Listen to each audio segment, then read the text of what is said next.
눈이 보이지 않는 아이를 만나서 어떤 도움을 줄 수 있을지 빨리 만나보고 싶었습니다. 안녕하세요. 네. 아유, 안녕하십니까. 예. 고양이를 부탁해 김명철 수의사입니다. 예, 아유, 반갑습니다. 예. 여기에 있습니다. 더워서 어머, 푸르미가 마중을 나왔네요. 베란다에 있구나. 현관에. 어디 갈 거야? 응? 낯선 인기척에 푸르미도 살짝 긴장했나 보네요. 애기 이름이 푸르미. 되게 귀엽네요. 정말 고양이 같다. 사부작사부작. 선생님, 오늘도 잘 부탁드릴게요. 네, 준비된 영상 보시면서 지금 푸르미한테 뭐 어떤 일이 벌어지고 있는지도 보고, 그리고 뭐 문제점이 있으면 그것도 좀 어떻게 해결을 할지 찾아볼게요. 예. 자, 먼저 너무도 애를 먹었던 푸르미 약 먹이기 어떻게 해야 할까요? 마지막에 항상 좀 망설이시네요. 그쵸? 하지만 그럴수록 더 격하게 약을 거부해 왔었는데요. 아이고 어떡해. 이런 멘트 절대 하지 마세요. 아고 어떻게 이런 멘트 절대 하시면 돼요. 사람도 뭐 싫은 거 할 때 자자자 한다 정작 안 하고 그 기다리는 시간이 오히려 힘든 것처럼 이렇게 막 옆에서 추임새 넣으실 이유가 없어요.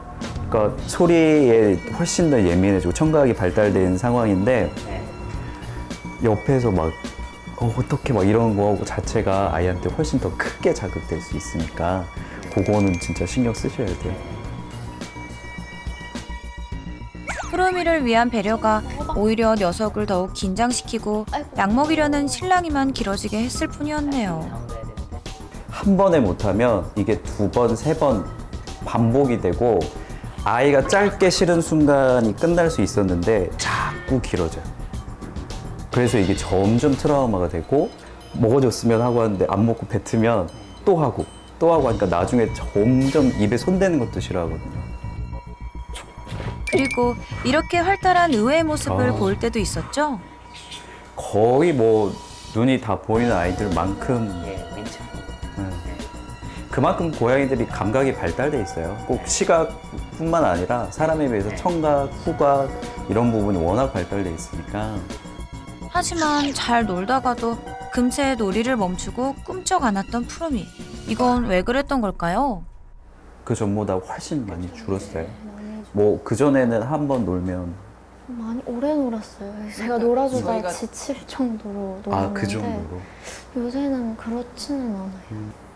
제가 봐서는 지금도 사냥놀이에 대한 욕구는 분명히 있어요. 좀 처음에 집중해서 놀 때는 집중해서 막 쫓아다니고 잘 놀다가 약간 공간이 이렇게 확 트인 것 같고 불안해진 상황에서 그냥 멈추는 모습. 고양이들이 약간 공간이 불안해하면 원래 잘 하던 행동도 잘 안 하고 약간 하던 사냥놀이도 좀 멈추고 이런 게 있거든요. 근데 보면 이 내부 공간에 대해서 아직까지는 조금 불안한 게 있는 것 같아요. 올라가는 거 너무 잘 올라가네요.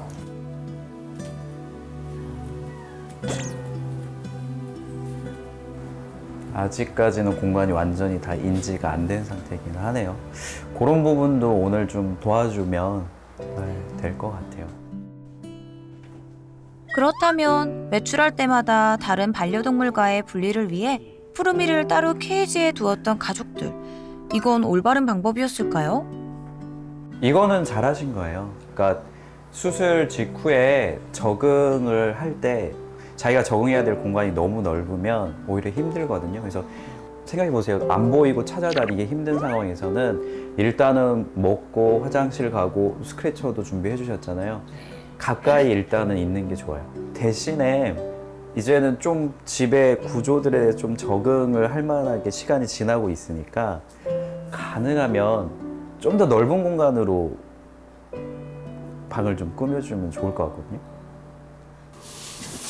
사실 가족들이 가장 노심초사했던 건 바로 푸르미와 다른 반려묘와의 갈등.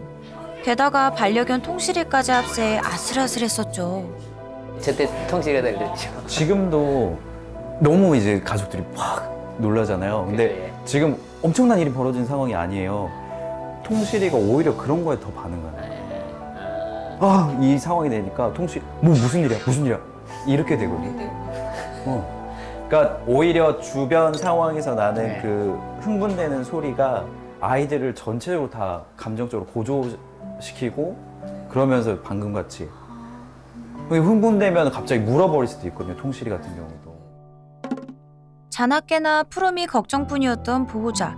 결국 눈이 보이지 않는다는 안쓰러운 마음과 책임감이 과잉보호로 이어진 게 문제였네요. 푸르미를 좀 더 믿으셔야 돼요. 네. 그러니까 만약에 푸르미가 어떤 상황이 돼서 사고가 생겼다.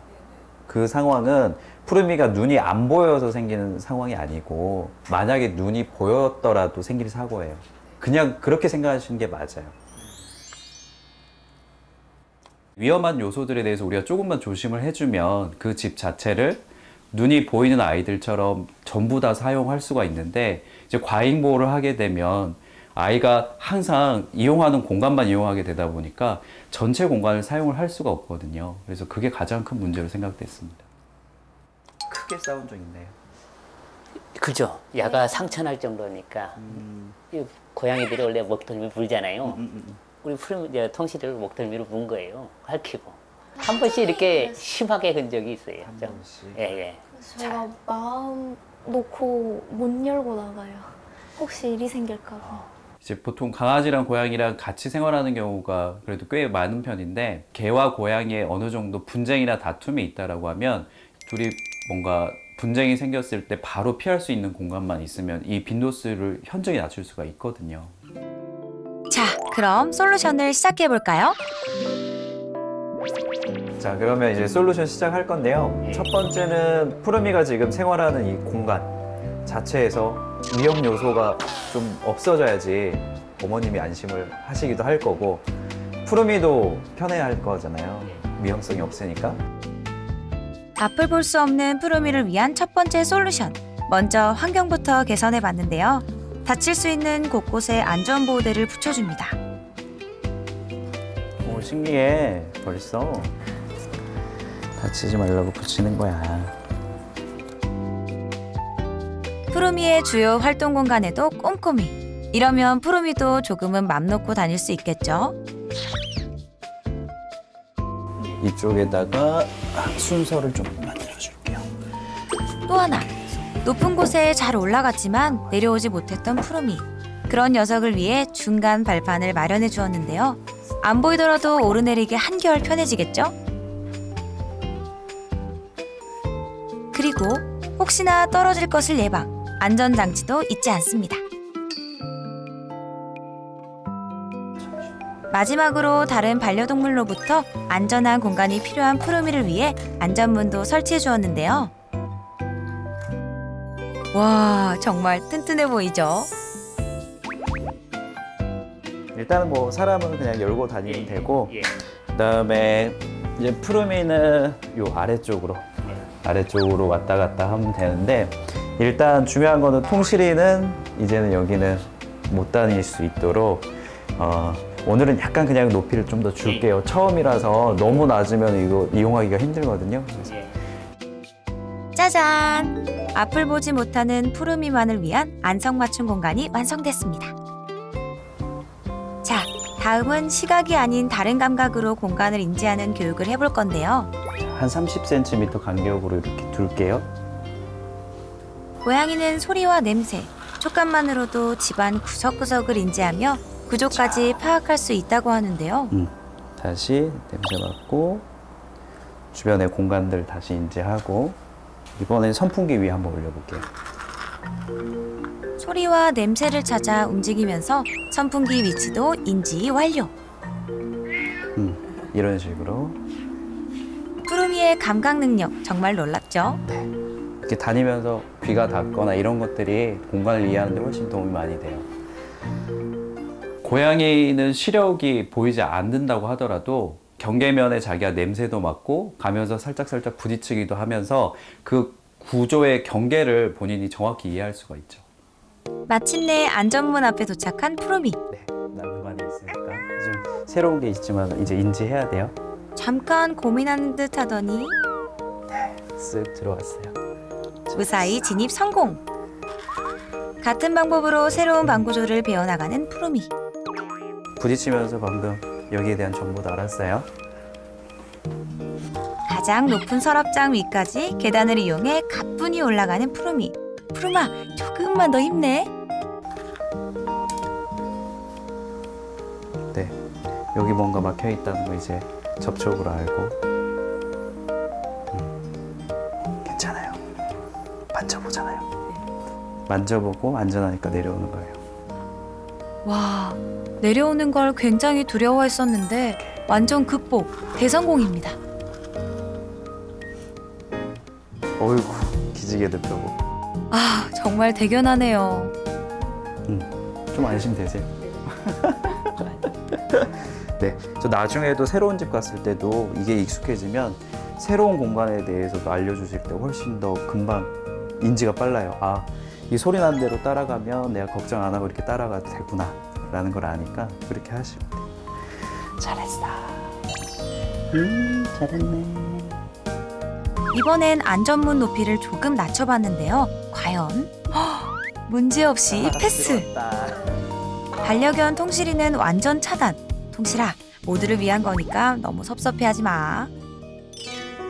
그렇다면 매번 진땀을 빼야 했던 푸르미 약 먹이기. 어떻게 해결해야 할까요? 근데 고양이 기르시는 분들이 약 먹이는 거에 대해서 되게 어려워하세요. 실제로 병원에 원충 걸렸을 때 약을 못 먹이셔서 입원해서 약 먹이시는 경우도 있어요.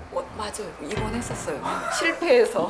여기 맞아요. 있었네. 네, 맞아요. 그랬어요. 아, 정말로 그런 분들이 근데 많아요. 캡슐약 먹이는 거는 그 알약 먹이실 때 손가락에 이렇게 쏙 넣는 거 이게 기본 원칙은 맞아요. 그러니까 확실하게 하시면 되는데 이걸 너무 또 어려울 수 있어서 도와주는 도구들도 있어요. 뭐 필러도 있고.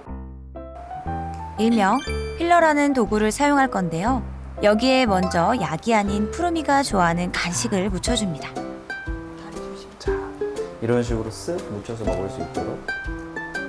이렇게 이 도구에 대한 인식을 간식을 통해 좋은 기억으로 심어주고 거부감을 줄여주는데요.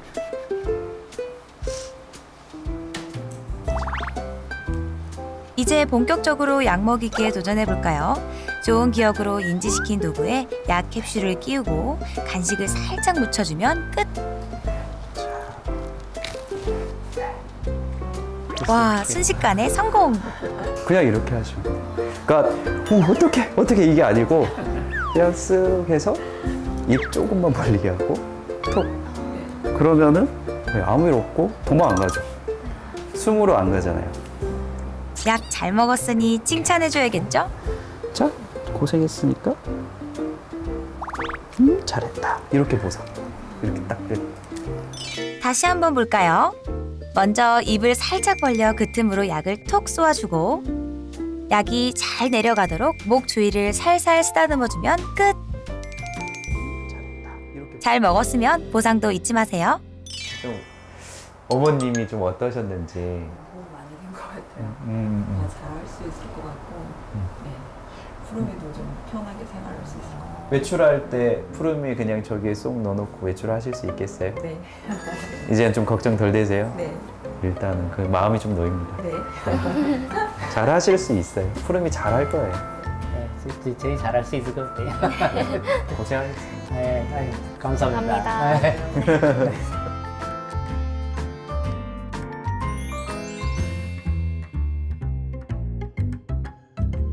좀 자유롭게 놔둬도 되는데 그거를 무조건 뭐 과잉보호하다 보니까는 너무 심각하게 걱정 안 해도 될 부분을 너무 많이 했던 것 같아요. 근데 오늘 보니까 그게 정말 제일 큰 문제점.